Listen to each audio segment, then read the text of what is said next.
So we tend to react to that face being open, and then we're trying to get it square. From there, we're going to take your setup position and just put yourself straight into a backswing. So don't do a backswing as such, just stick the club up here. And the idea is simply to bump as you come down, a little bump forward, and then that, as you come through there, you can see beautiful, beautiful. And then if I just stop there. So often I look at, well, why is a player casting? Sometimes there's reasons why they might be doing it, or they're just doing it. So I've just done a video on this recently, but so we look at it, and it's not as though your club face is open. Your club's on a much better path. This thing was flying out here before, way, way, way better. So you're on a decent plane here, really nice changes. As we come through, we're certainly not really, you're leaving that face quite open. We can see in slow-mo how open that face is coming through. You're doing a great job in terms of the club face position, and we did that clown's nose drill last time, where that club face is in a much better position here at the top, and the club itself is in a much better position here. Like obviously that was where it was before, really, really good. However, as you get to this point, we've actually got that wrist working this way, so your face is actually open, and then instinctively maybe to square that thing up, we're starting to do this to try and get it squared up.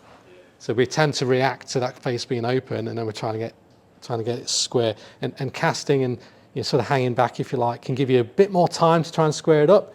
Well, potentially, yeah, because if your face is open, potentially it's one reason, but also the low point back here and the strike low on the face. So there's two aspects to this. I think we'll try and do a combo drill, if you like, but we want to obviously get this coming a bit more this way versus here.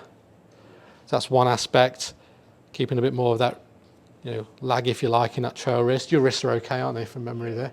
But also, if that's open, then you're probably just going to still keep reacting and doing that. So we want to get that sense of, like, almost like the motorbike analogy, trying to turn that wrist down. So I'm going to give you two drills today. One's going to help you with this aspect, and then the other one's going to help you with the club face. So you can start to match both of them up and start to shift and stretch that low point out forward, get that attack angle more down, and also get your face squared up. So two little, let's say, technical drills. Then I'll give you a little skill drill you can do it on the sim when you're practicing, and what to look for in terms of the numbers. Perfect. Yep. So if I hit one, I'll just hit a little shot here, get it on the camera, just a little swing. I won't hit a full one, but we'll just put it on. You can see that, it's a bit blurry of course, but you can sort of see how open that face is versus that.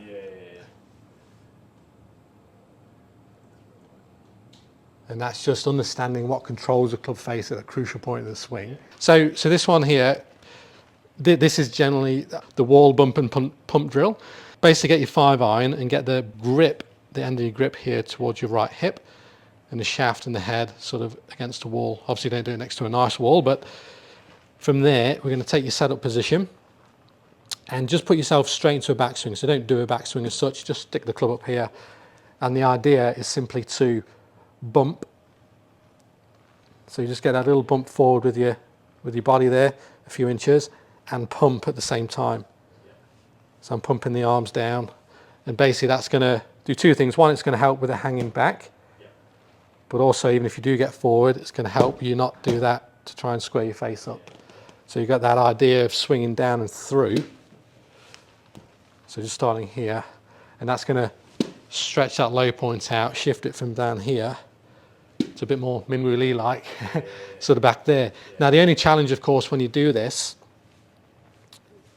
is if you keep your wrists where they are, look, that face is wide open. So you're going to hit it so far right that you'll still instinctively want to be doing this when you go back to hitting a ball. So the challenge is, and I'll give you a drill for this in a moment here, is getting that glove logo, if you like, to turn down, which you can see affects the face very directly. So as you're doing that bump and pump, we also want to turn that wrist down to get that club face. And as you do these nice and slow, you can see it.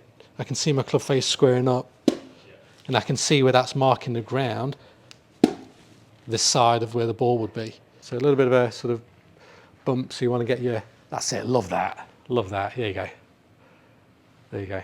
And it'd be nice just to take a little bit of ground with you as well, and just, you can see there's marks on the turf there, just get a sense of like brushing it almost towards your left toe. Almost as though you're trying to take a divot. You don't need to take massive divots, but let's give them where you're at. Yeah, that's it. Really feel like you're squeezing that into the ground. Doing a great job here. Trying to keep that pressure on your left thumb if you can. See that pad of your right hand on your left thumb. So as you come down, a little bump forward, and then that, as you come through there, you can see beautiful, beautiful. And then if I just stop there, you can just feel that, almost try and squeeze that into the ground, try and push against. You feel what you're doing with your hands. That's just, That's a strike, yeah. So having that control of your grip, that little pressure on your left thumb there, I think is crucial. You don't want it to be this way. Pressure on top of your left thumb so you can really... My right thumb on there. Yes, yes, so as you come down, so here, again, there, you can see that, beautiful. And then you release it through and do all those nice things on the way through, but that's just give you a sense of impact. So a little bump and pump and try and hit the ground. There you go. Hey. Yes, sir.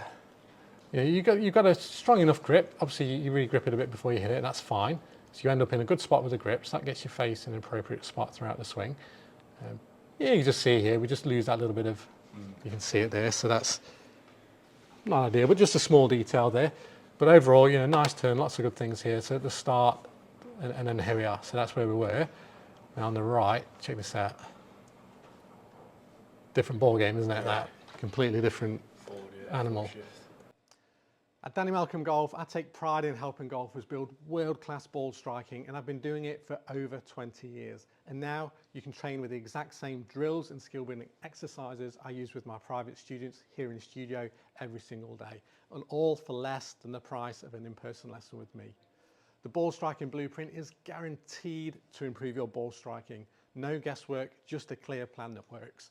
So join the thousands of golfers who've already transformed their game by clicking the link in the description below to get started, and I'll look forward to seeing you on the inside.